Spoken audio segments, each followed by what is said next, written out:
విష్ణు సహస్రనామం చదివేస్తే డబ్బులు బాగా వస్తాయి.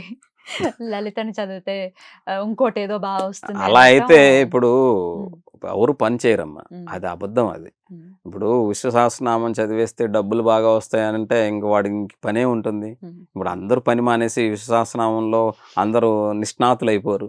అది కరెక్ట్ కాదది. విష్ణు సహస్రనామంని భగవంతుని యొక్క నామాలను స్తుతించటం ద్వారా నీకు భగవంతుని మీద ఉన్న ప్రేమని వ్యక్తపరుచుకుంటున్నావు. రైట్. ఆయన చెప్పారు నాకు తెలీదు. ఆయన చెప్పారు. ఆయన చెప్పిన నామాన్ని ఇప్పుడు భీష్ముడు చెప్పిన కొన్ని నామాలు, పార్వతీదేవి చెప్పిన కొన్ని నామాలు, అర్జునుడు చెప్పినట్టు కొన్ని నామాలు, ఇలాగా ఈశ్వరుడు చెప్పిన ఈశ్వరుడు నామాలు. చెప్పినటువంటి నామాలు వీటన్నిటిని కూడా ఇప్పుడు ఉదాహరణ చెప్తాము. శ్రీరామ రామ రామేతి రమే రామే మనోరమే సహస్రనామ తత్తుల్యం రామనామం రామనామం వరానని. వరానని. మరి శ్రీరామ అన్నటువంటి ఒక్క పదమే చాలు నీకు విష్ణు సహస్రనామం అవును. చదివినటువంటి శ్రీరామనామ ఇదేదైతే ఉందో 3 సార్లు 3 చెప్తే సార్లు చాలు చెప్పేస్తే చాలు చాలు సహస్రనామం సహస్రనామం చేసేసిన చెప్పినటువంటి ఫలితం ఫలితం వస్తుంది వస్తదని చెప్తారు గదా! అంటారు. హ్మ్. మరి ఇన్ని నామాలు దేనికి? హ్మ్. అని ఈశ్వరుడు చెప్పాడు. అది ఈశ్వర వాచలో చెప్పేస్తారు. అవును. అయితే శ్రీరామ అనే దానికి అర్థం ఏంటి?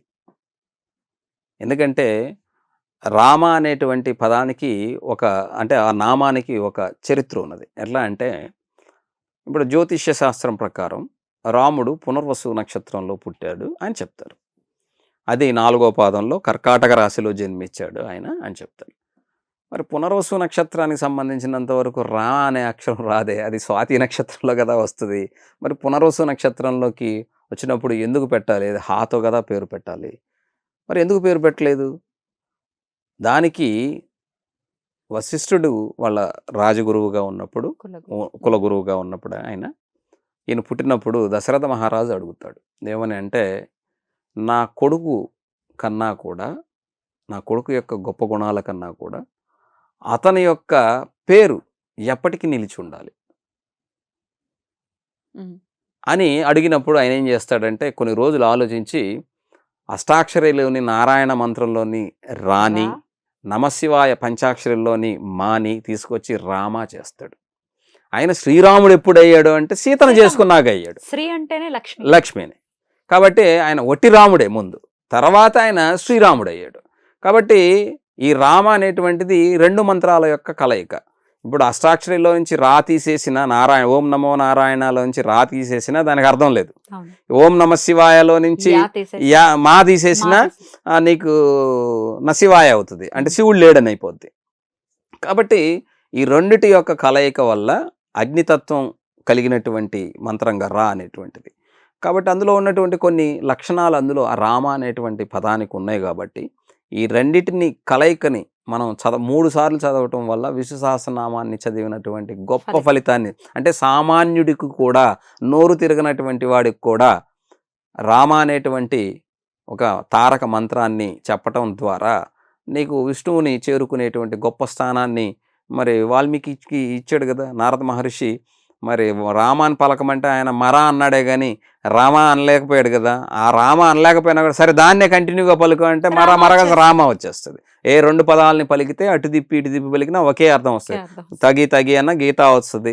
సీత అనే దానికి తసి అన్న సీతానే వస్తుంది. అంటే 2 పదాలని, అంటే 2 అక్షరాలు ఉన్నటువంటి దేన్నైనా సరే మనం చదివితే ఇటు తిప్పి చదివినా ఇటు చదివినా కూడా ఒకే పదం వస్తుంది అనమాట. కాబట్టి ఆయన రామ అనేటువంటి దాంట్లో సామాన్యుడికి కూడా విష్ణు సహస్రనామం అందాలి, అందులో ఉన్నటువంటి ఫలితం దక్కాలి. ఆ నోరు తిరగదు చాలా మందికి.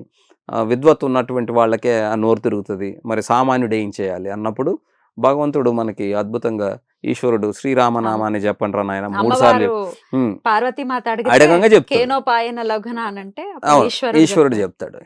ఆయన చెప్పినప్పుడు అదే అన్ని తిరగవు కదా. మరి శ్రీరామ అనేటువంటిది సామాన్య మానవుడికైనా దొరుకుతుంది కాబట్టి అప్పుడు రామనామ అనేటువంటి దాన్ని చెప్పడం ద్వారా విష్ణు సహస్రనామాన్ని ఫలితం దొరుకుతుందని భగవంతుడు అద్భుతంగా ఇచ్చాడు అనమాట. కాబట్టి సామాన్యుడికి కూడా చేరాలి.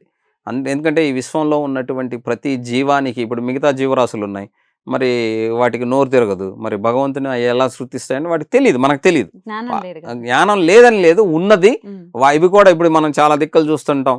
ఒక పౌరం వచ్చి శివలింగం ముందు అలాగే గంట సేపు ఉందని, ఒక సర్పం ఒక వచ్చి అక్కడ తిరుగుతూ ఉందని, ఒక పంది ప్రదక్షిణం ప్రదక్షిణ చేసిందని, మరి అవును. జ్ఞానం లేకుండా ఉండదు. కాకపోతే వాటి భాష మనకు తెలియదు కాబట్టి తెలీదు. మనం జ్ఞానం లేదనుకుంటున్నాం. అవి కూడా అనుకుంటాయేమో సార్ అయితే అంతే. మనం కూడా అజ్ఞానంలోని. అంతే మరి. ఎందుకంటే మనిషే, కాకపోతే మనం ఎక్స్‌ప్రెస్ చేసే వేని మనకి భగవంతుడు ఇచ్చాడు. రైట్. అలాగే ఆ సర్వ జీవుల మీద అధికారాన్ని మనిషికి ఇస్తే మనిషి ఏం చేస్తున్నాడంటే వాటిని నాశనం చేస్తున్నాడు. దుర్వినియోగం. దుర్వినియోగం చేయకుండా ఉన్నంత వరకు బాగుండింది. ఇప్పుడు దుర్వినియోగం చేయటం వల్లే ప్రకృతి కూడా మన మీద కోపంతో మనల్నే నాశనం చేసుకునేలా చేస్తుంది. రైట్. కాబట్టి విశ్వాసనామానికి నియమం అంటే భగవంతుని తలిచేదానికి నియమం ఏం లేదు. కాకపోతే మనం మొదట్లో స్టార్ట్ చేసేటప్పుడు దాన్ని పవిత్రంగా దాన్ని భావించి చేయటం కోసం మన వాళ్ళు కొన్ని నియమాలు, ఉదయాన్నే లెగవాలి, దానికి ఇలా చేయాలి, ప్రతిరోజు ఒక ప్రసాదం పెట్టాలి, ప్రతిరోజు ఇన్ని రోజులు చేస్తే బాగుంటుంది అన్నటువంటి పోను తర్వాత ఏంటంటే ఆ నియమాలని మనమే దాటి ఏం చేస్తామంటే ఆటోమేటిక్గా విశ్వాసనామాన్ని కూర్చొని చేసేస్తాం.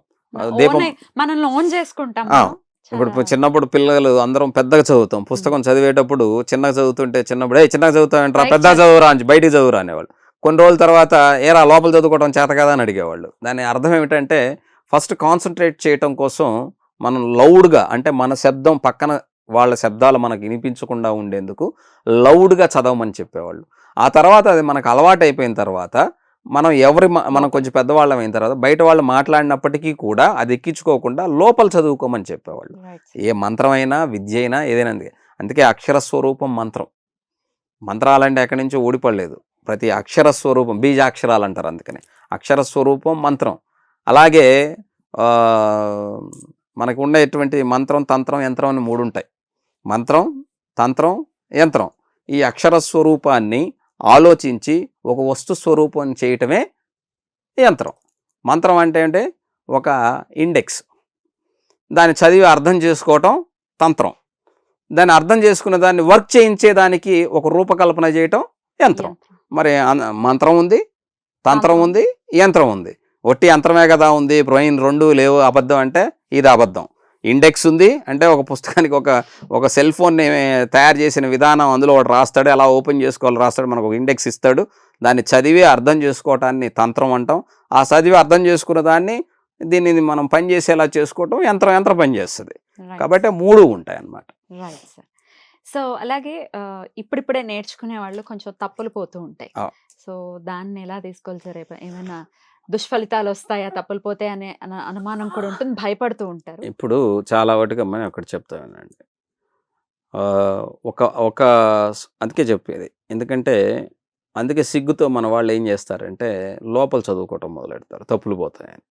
అందుకే ముందు వినండి. ఫస్ట్ మీరు చదివే ప్రయత్నం చేయదు. ఈరోజు మనకి ఎన్నో అవకాశాలు ఉన్నాయి, యూట్యూబ్స్ ఉన్నాయి, తర్వాత ప్రతి ఒక్కరి చాలా ఉన్నాయి.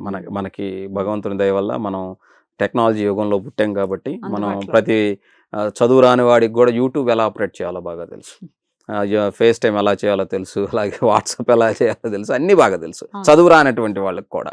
ఈ రోజున గూగుల్ పే చేస్తున్నాం, అన్నీ చేస్తున్నాం ఈ రోజున. సో మనకి టెక్నాలజీకి చాలా నేర్పించింది కాబట్టి ముందు వినండి. ఒక 40 రోజులు వినండి. ఆటోమేటిక్గా మీకు తప్పులు దొలినంత మాత్రాన మీకు ఏదో చెడు ఫలితం వస్తుంది అనుకోవటం తప్పు. ఎందుకంటే భగవంతుడు నువ్వు తిట్టినా కూడా ఆయన ఆనందపడేవాడు, నీకు తప్పులు దొలితే ఏమైంది? భగవంతుడు నీ ప్రేమతో కూడా, ఇప్పుడు తెలియనటువంటి పసిబిడ్డ తంతే బిడ్డని మనం కొడతామా? వాడికి తెలియజేసే ప్రయత్నం. చిన్నప్పుడు బిడ్డ తంతా ఉంటాడు, అమ్మ కడుపులో ఉన్నప్పుడు బిడ్డ తంతున్నప్పుడు అమ్మ ఆనందపడుతుంది. అదే బిడ్డ బయటకు వచ్చి తంతే ఒప్పుకోదు, చెప్తుంది అట్లీస్ట్ తప్పు నాన్న. ఒక వయసులో చెప్తుంది, వయసుకు వచ్చిన తర్వాత కూడా అదే చేస్తే ఒప్పుకోదు అనమాట, గోబ్బగలు కొడుతుంది. కాబట్టి అక్కడ మనం తెలియని తనంలో మనం తప్పు చదివితే నీకేమి దుష్ఫలితం ఉండదు. తెలిసి నువ్వు తప్పు చేస్తే మాత్రం ఎట్టి పరిస్థితుల్లో మనం దానికి మూల్యం చెల్లించుకోవాల్సి వస్తుంది. కానీ భగవంతుడు ఎప్పుడూ కూడా నీ మీద నువ్వేదో చేస్తావనో, లేకపోతే నువ్వేదో ఆయనకి పెడతావనో, లేకపోతే ఆయన నీకు ఇది కావాలని నీ దగ్గర నుంచి ఎప్పుడు ఆశించడు. ఆశిస్తానని కూడా ఎక్కడా ఏ శాస్త్రంలోనూ ఏ గ్రంథంలోనూ ఎక్కడా చెప్పలేదు కూడా. నాకు ఇది పెట్టండి అని ఎక్కడా చెప్పలేదు. ఇప్పుడు చిన్న ఉదాహరణకు నైవేద్యాలు పెడుతూ ఉంటాం మనం. ఇప్పుడు ఉగాది రోజున ఉగాది పచ్చడే ఎందుకు తినాలి అంటే దానివల్ల మన శరీరానికి మేలు జరుగుతుంది కాబట్టి. అలాగే మన నవరాత్రుల్లో పులిహార రోజుకు ఒకటి పెడతారు, పులిహార అని, దద్దోజనం అని, ఇలాగ రకరకాలుగా మనకి నైవేద్యాలు పెడుతూ ఉంటారు. ఇవన్నీ ఎందుకంటే మనం తినేదానికి, మన శరీరాన్ని రక్షించుకునేదానికి, ఆ కాలంలో ఆ సమయంలో ఉన్నటువంటి వాతావరణ స్థితిని మన మన శరీరం మీద పడకుండా ఆ శరీరం మన దేహాన్ని రక్షించేందుకు మనకి ప్రసాదాలు అనేటువంటివి ఇచ్చారే తప్ప భగవంతునికి ఇదే ప్రసాదం పెట్టాలని రూల్ ఏం లేదు. అట్లయితే ఇప్పుడు చిన్న ఉదాహరణ చెప్తాను. చాలా మందికి దోసకాయని దానం చేయమని చెప్తారు. దోసకాయ తింటే అది ఏ జంతువు తిన్న, ఇప్పుడు ఏనుగు ఉంది, ఏనుగుకి దోసకాయ పెడితే మంచిది. అలాగే మిలన్స్ ఏవైనా సరే, మిలన్స్ అనేవి ఏవైనా అంటే దోసకాయని మిలన్ అంటాం కదా ఇంగ్లీష్లో, మిలన్స్ చాలా ఉన్నాయి. ఏ మిలన్ అయినా సరే మీరు ఏనుగుకి ఇస్తే సత్ఫలితాలు ఉంటాయి. ఎందుకంటే దాని శరీరంలో ఉన్నటువంటి బాధని మనమైనా సరే మనం దోసకాయ తింటే మోషన్ ఫ్రీ అవుతుంది, చలవ కూడా చేస్తుంది, వాట్ ఎవర్ అదే కదా. మా మోషన్ ఫ్రీ అవటం అంటే చలవ చేయటం వల్ల మోషన్ ఫ్రీ అవుతుంది. దానివల్ల మన శరీరంలో కడుపులో బాధ తగ్గుతుంది. అప్పుడు నోరు లేని మూగజీవం ఏం చేస్తుంది, ఆ పెట్టిన వాడిని ఆశీర్వదిస్తుంది. అంటే వాడు చల్లగా ఉండాలని కోరుకుంటుంది. మనిషి ఒక్కడే ఎంత ఇచ్చినా చాలదనేది. కానీ ఈ సృష్టిలో చాలా ప్రాణులు కూడా వాటికి ఇచ్చిన దానికి సంతృప్తి పడతాయి. కానీ మనిషి మాత్రం సంతృప్తి పడ్డు. మనిషికి ఉన్నటువంటి పెద్ద దుర్లక్షణం అది ఒకటే. కాబట్టి దోసకాయ చాలా మంచిది. దానాల కల్లా గొప్ప దానం విద్యాదానం, అలాగే అన్నదానం. ఆ అన్నదానంలో మీరు కానీ దోసకాయని ఎవరికైనా దానం అంటే ఇస్తే అది మీకు మంచి ఫలితం ఇస్తుంది. ఇది మా గురువుగారు నాకు చెప్పారు. అది దాన్ని నిజంగా సైంటిఫిక్గా ఏంటంటే అది తినటం వల్ల అది మనకి మంచిది కాబట్టి అది దానం ఇవ్వటం వల్ల అది మేలు చేస్తుంది. అలాగే తోటకూర దానం ఇస్తారు, అందులో ఐరన్ కంటెంట్ ఉంటుంది, ఇది మంచిది, బ్లడ్ పడుతుంది కాబట్టి. సో తోటకూర దానం ఇస్తారు. అట్లా రకరకాలుగా అన్నమాట. ఉల్లిపాయలు దానం ఇస్తారు. అవి ఎందుకు, కొంతమంది తింటారు, కొంతమంది తినరు. ఉల్లిపాయలు కూడా దానం ఇస్తారు, ఉల్లిపాయలు కూడా వేసి ఇస్తారు అనమాట. అలాగే పప్పు దానం ఇస్తారు, అంటే స్వయం పాకం ఇచ్చేటప్పుడు ఈ పప్పు